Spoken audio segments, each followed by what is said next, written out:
So, I was just thinking as I'm driving, my car is probably not very safe with the wheel bearing, and you try to give your parents the benefit of the doubt.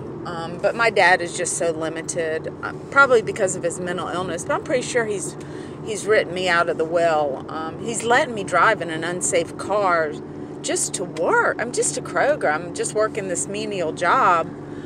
But he absolutely cannot stand me, hates me. And it's kind of like he does Hillary Clinton, and he's a Trump fan.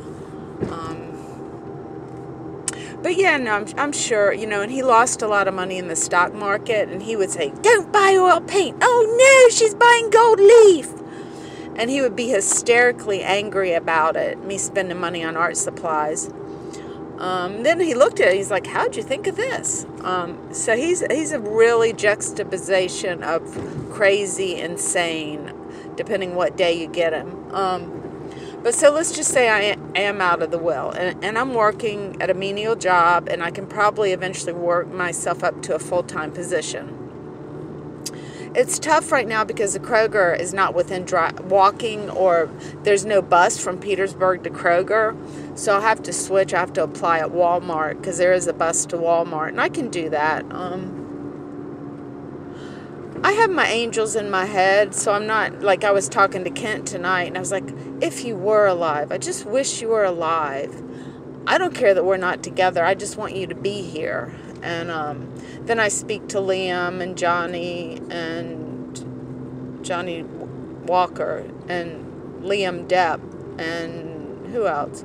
Matthews is married, and good and rightly so. I hope he has a wonderful wife and happiness with that. But, so what I want to do is, I don't know where the money's going to come from. I mean, if it ever does. I mean, if it doesn't, I've lived my life to the point that I'm doing what I love doing, which is performance art and making art and giving art and talking art and trying to make society better. But my dream would be to own my farm in Buckingham. Probably give them like $4 million for it. And even buy Irene's farm in Buckingham and host foster children.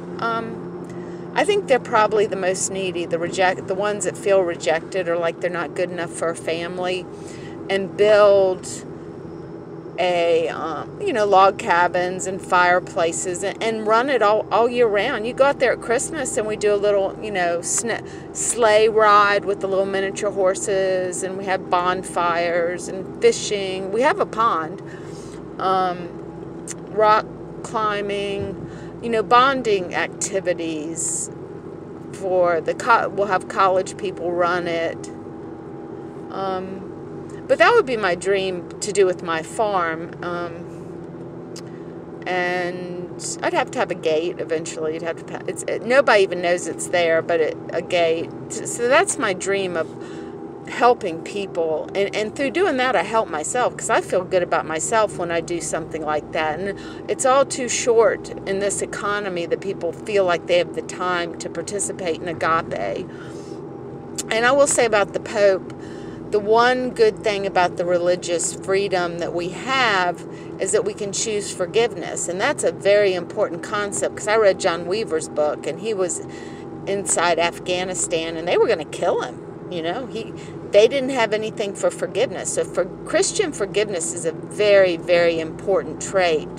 I do think the Catholic Church will be opening the doors to gay people to get married and things like that. Nuns that want to get married and priests. I think that's on its way. People are discovering their sexuality and they transition to a girl or a boy. It's not hurting anybody, There's this one girl that rides around town in this coat, and I'm so worried about her.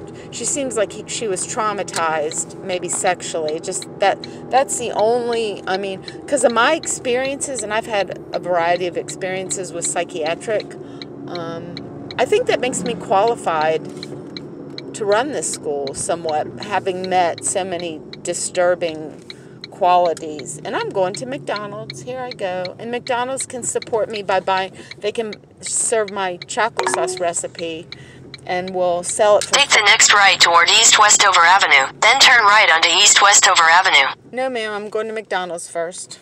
But yeah, McDonald's can sell my chocolate sauce. You know, I know people are not where I am, nor you, nor Christo. I mean, artists think outside the box. So I try to be patient. I try not to challenge people to the point that they hate me, that they don't want to think like that. But a lot of things I say are non-beings. They're primary beings of truth in Aristotle's methods. It is, at least to me. And, you know, I did that reading, and I've read a lot. I like Gates. He reads books, and I would like to talk with him about philosophy at some point. But I think philosophy is so important for how we live. I almost lost my freaking mind. There's this young kid in there talking about that he didn't want the country to go back to communism. And I was like, oh, you must not be an Ayn Rand fan. He goes, no, I love Ayn Rand. And I'm like, oh, my God.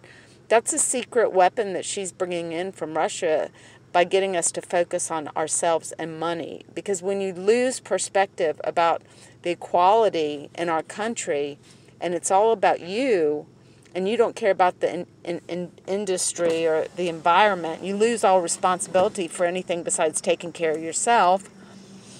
That's not rightful gains. Rightful gains is when you take care of children. And that way you are making a better future for everyone. The school systems, everybody takes care of our kids, and then in a short generational time, a whole world will be so much better because we've taken good care of our children. Put pets aside. I know they judge a society by how you take care of your pets. You know, there's kids eating worse food out of dumpsters in the Philippines than what we feed our dogs. Thank you.